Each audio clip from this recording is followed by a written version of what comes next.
Okay, so who are Lighthouse? So put quite simply, we actually have a very tongue-in-cheek phrase that we use around ridding the world of poor leaders and uninspirational managers.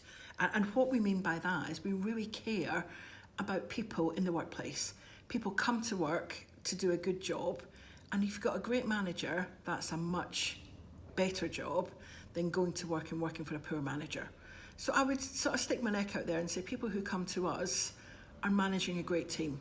They're inspiring their team, they're developing their team, they're supporting their team. And put quite simply, that's why we do what we do.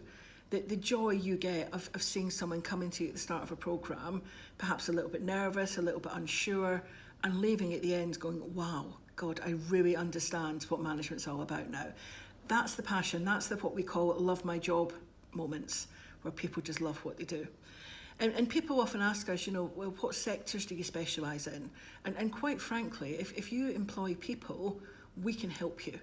Because it doesn't matter whether you're looking after sick and elderly people, whether you're manufacturing food, whether you're engineering a Formula One car, you're still looking at people that need to be inspired, supported, motivated, and we can help you do that. So, in short, we really just want people who want to develop, who want to learn, and who are going to come along and get what they can out of the development and take that away. And most importantly, put it into practice. You're not just here to tick a box and get a certificate. You're here to really change your leadership and management style.